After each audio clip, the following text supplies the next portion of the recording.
You know, a lot of people don't know this about me, but I am a huge F1 fan. And this is actually before the Formula One Drive to Survive show on Netflix, which is an excellent show, by the way. Bit dramatized, but that's neither here nor there. I am a huge fan of Formula One for one reason, and that is Lewis Hamilton, the greatest Formula One driver in history. And it's not close. You might say Michael Schumacher. You might say Ayrton Senna. Both outstanding drivers. Very good. The Senna miniseries and documentary on Netflix, outstanding. Schumacher's is pretty good too. But we've had this talk about representation before, and I didn't even know that I was interested in Formula One. I've always been interested in racing and driving. When I was a young man, I used to race BMX. I did BMX racing and I did BMX freestyle. One of my favorite movies growing up was this little movie called Rad that stars Eddie Fiola. He was just amazing on a bike, you know, and it was kid from small town USA, you know, goes against the majors and wins. And I always really liked that underdog story. To me, the story of Lewis Hamilton is an underdog story because F1 is not cheap. To do kart racing and then to get into real racing is extremely expensive. But who I'm really a fan of is Anthony Hamilton. No, not the singer, even though I do like the singer Anthony Hamilton. I mean, Charlene is our all-time favorite record, but Anthony Hamilton, Lewis Hamilton's father.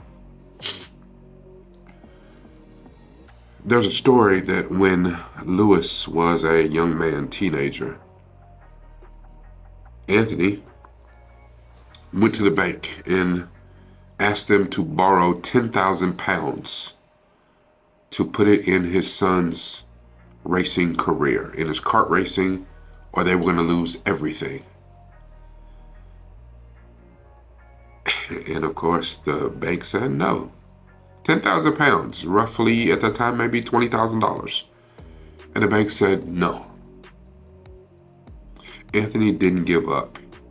He worked 3 jobs around the clock, all day, every day, to support his son's racing. Now, as parents, we might do this because we believe in our children that much. And it's hard because every parent thinks that their kid is super talented. And some parents are right. Some parents are hella wrong. And some parents believe in their kids, maybe more than they even believe themselves. But Anthony knew. He knew his son was special. And as a father, I think my kids are special too. Are they Lewis Hamilton special? I don't know. Now, I can, and you've heard from some of my other deep dives, that the tree bears fruit. Have I seen that fruit from my children yet? No. No. There's saplings, there's something is sprouting, but it's not, I don't see the fruit yet. Are my kids special? Absolutely, they're special to me. And I believe in them and their dreams, whatever they want to do, I will help them do it. I just don't know that they believe in themselves as much as Lewis believed in himself. And when you perpetuate your dream, it's easy for it to become infectious and other people will believe in it. And his father absolutely believed in it and was willing to put everything on the line to back his son. Now, it's easy to look back and see what Sir Lewis Carl Davidson Hamilton has become. He's worth about $500 million. He is the greatest Formula One driver in history, and it is not close. He's done more in a shorter time, and I'm almost positive almost every single record that there is in Formula One, Lewis Hamilton has it.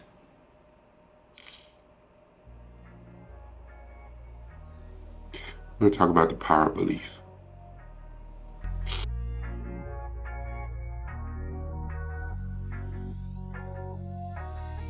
Hello, Governor. I'm here to talk to you about Season 8, Episode 13, which is actually the Christmas episode. So you could say it's Season 9, Episode 0, Season 8, Episode 13, whatever you want to say, of Doctor Who, Last Christmas. Now, if you've been rocking with me for a while, you know that I will not do a long recap.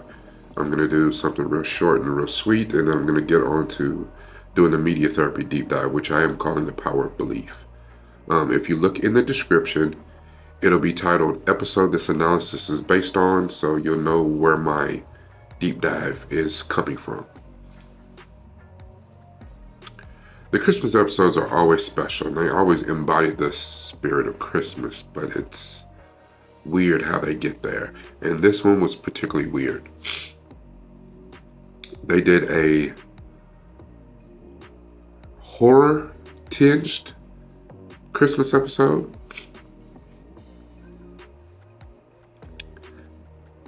Somehow, someway, Santa Claus landed on Clara's roof. The doctor comes and takes Clara away. They end up at the North Pole base. And there's a crew that are in the infirmary of the North Pole base. But they're being devoured by dream crabs. And these crabs that jump on their face and start to eat the people, basically devour their heads, kill them. They look very similar. It's very close to the face huggers from Alien. Listen, if you watch the reaction, it's in the description between me and Centel, you'll see a few jumps. I don't like that type of stuff. Like, I've watched a couple Alien episodes with him. They in his playlist. Duh. The thing is, when the doctor and Clara get there, the crabs attack the entire crew and Doctor and Clara. They think they get away, but they only later realize that the crabs got to them. And they're called dream crabs because they put you into a hallucinogenic dream state. And you stay there until you die, pretty much. So, of course, Clara sees Danny, and she's grieving still, and she's having a hard time with Danny being gone. Santa shows back up, played by Nick Frost, and they go through this entire thing of trying to figure out what is reality and what is a dream.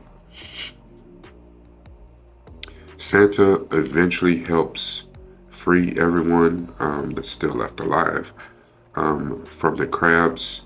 He frees the doctor, and then Clara is freed, but Clara's an old woman because she didn't want to pull herself out of the dream with Danny. But when the doctor sees that she's an old woman and he's sorry because he left with her so long, he realizes that he's still dreaming.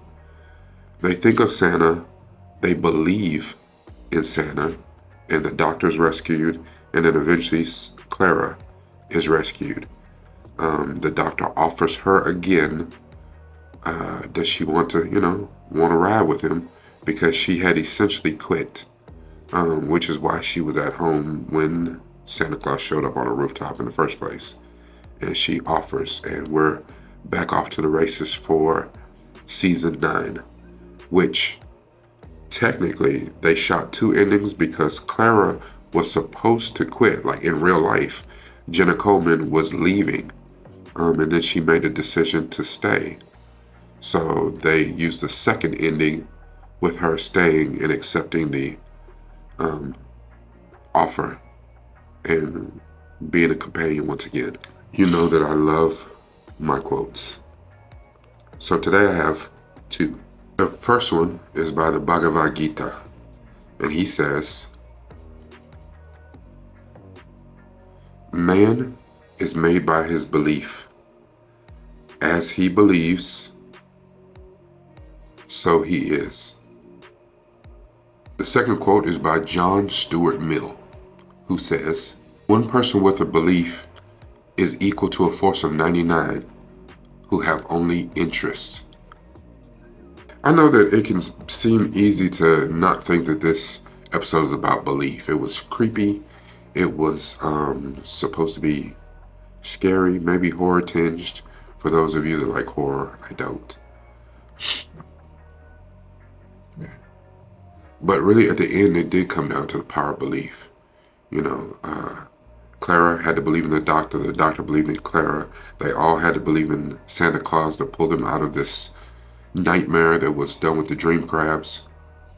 The power of belief refers to the profound influence that our beliefs have on our thoughts, our actions, and ultimately our reality.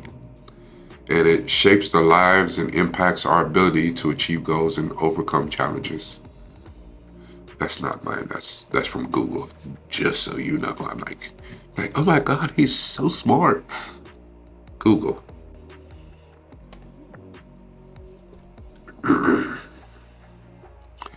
I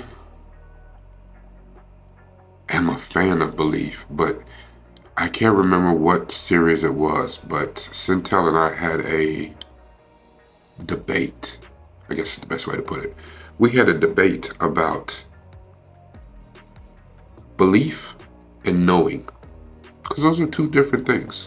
Now, which one is better? It depends. Which one do you need? Belief can be a foundation for your thoughts and actions. You can build upon your beliefs. But when you know something, that's completely different, because then you have done the research. The funny thing about knowing things, though, is that things change. What you think you know, it can change when you get new information, and that becomes hard. Problem with belief is a lot of people, they have lied, killed, stolen. They've committed atrocities over beliefs. There are wars carried out in a religious name over beliefs. There are wrongs done to people every day over beliefs. Right or wrong, people believe a lot of dumb shit. However, belief can be an incredible motivator. Your perseverance can all be found in your belief system. I have a partner, Jarrell, my frat brother, K.A. side till the day that I die. And many, many years ago when I was teaching, probably at least over 10 years ago, I had the good fortune of meeting his children. His children are very talented. And he and his wife have poured a lot into their children. I was coaching middle school and high school basketball at the time, and I saw his son, Chance. His son was one hell of an athlete. He was undersized, but he was one of those kids that you could see it on him. Like, he had the heart of a lion. He was, at that time, one of the best little football players I'd ever seen. He was lightning on the track, and he was even better on the basketball court. And I was like, geez, what can this kid not do? If he decided to play hockey, he'd probably be good at that. He was just good at everything. And it's one of those things, because I had a son that's a year younger. My oldest son's a year younger than him. And it's, you want to be competitive, be like, hey, my son is just as, this and that. But being realistic, I saw that my son at that time did not have the kind of drive that his son had. His son, a lot of parents live vicariously through their children. I didn't get a chance to do this and that, so, my son's going to do everything I didn't get to do, because you want your children to be better than you. It might be the only time that a man will admit that he wants another man to be better than him. And that's his son. And I absolutely want my sons and my daughter to be better than I ever was. My son is going to go on and do great things. I don't know what they are yet. I know right now he's full steam ahead on playing football, and I want that for him so bad. I want him to make it to the next level, play football. But Jarrell's son pushed his father. He would wake his dad up. Come on, Dad, it's time to go. I got to go work out. I got to go get this in. And like, old school, like when you hear stories of Kobe Bryant and Michael Jordan that woke up and Larry Bird that were at the court shooting an hour before anybody got there. And they were already worked out. They've already had a full workout, a full day's practice before practice even started. That was Chance. And he was like that about every sport until he decided to pull back. He got to high school, decided to pull back and only focus on basketball.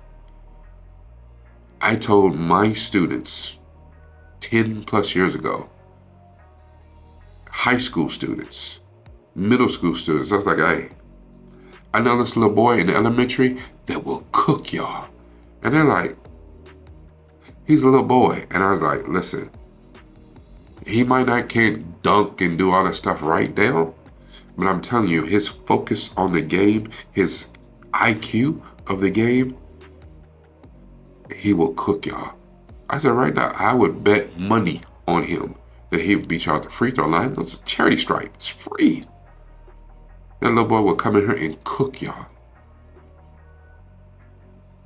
I don't know if I was right, but I believe that I was right because I know that Chance, Jarrell's son, believed that he could. And I believed in what that little boy believed in. And that's a hard thing to say. You see it in certain people. They got that thing. Do you have that thing? It might not be sports. It might be entertainment. It might be science. It might be math. It might be driving. I talked about Lewis Hamilton. He had that thing. It was easy to see it. People talked about LeBron James and said he had that thing. One of the things I love about Kobe Bryant and Michael Jordan, even though they're renowned for having that thing, they've always had it, but other people didn't believe in them as much as they believed in themselves. Famously, Jordan was cut from his high school basketball team. Cut as a freshman.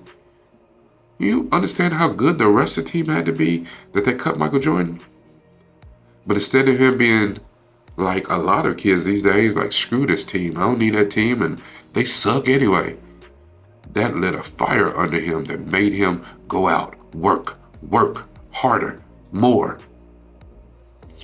until he was undeniable. You couldn't cut him if you wanted to. Belief can help you overcome obstacles. It can help you shape your reality. And that's what's important here, the power of belief. When you say something, do you actually believe it? Or are you just saying some shit? Self-belief can be powerful. And the one thing that I know about Chance is that as much as he believes in himself, he didn't do it by himself. When you believe in yourself enough, you're going to have haters. They come with the territory. Haters don't like to see people do better than them. But it's also going to come with fans. When you believe in yourself like that, I'm talking about more than just your parents, your siblings, other people that actually believe in you.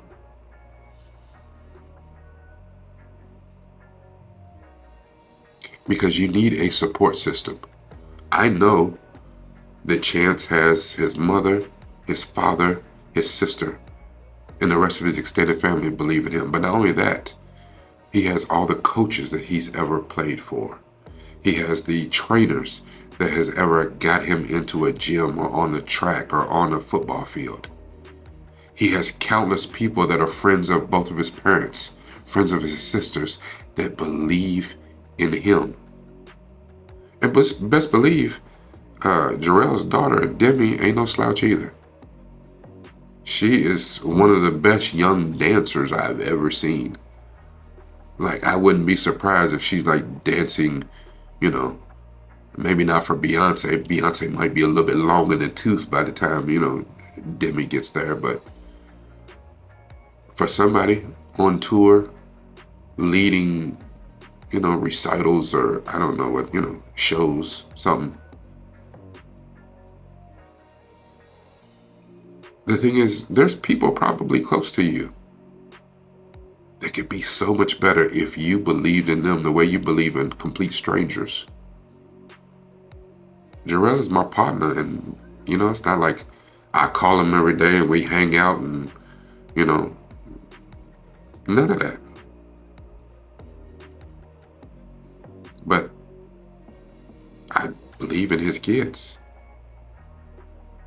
I'm a supporter of his kids, and he don't even know it. I'm from afar. The thing is, my kids have some supporters too, because of their perseverance, because of their work ethic. I'm their number one supporter, and no one comes before my kids. I just want my kids to believe in themselves as much as I believe in them, as much as other kids believe in themselves. And I'm not comparing them to Jarrell's son or nobody else's son, because they're going to do what they're going to do. This is their life and they have to lead it. At the end of the day, I just want them to know that I believe in them. No one, you know, I have a few people that support this YouTube channel. And that's all right. Most of the people who support this channel are not even close to me. It's okay. Because I'm going to keep making content for you. Because I believe in me. And I hope that you believe in you. This is Rakai Steed, Noob from the Ville. Make sure that you like this, share this as much as possible. Leave me some comments about the power of belief. What has it done for your life? What could you do if you believed in yourself and your dreams a little bit more? And by all means, if you have not subscribed, stop playing, hit the button, subscribe, watch more of this content. There's got to be something in here that speaks to you. And remember, whatever you do, use this. But even more importantly, use this.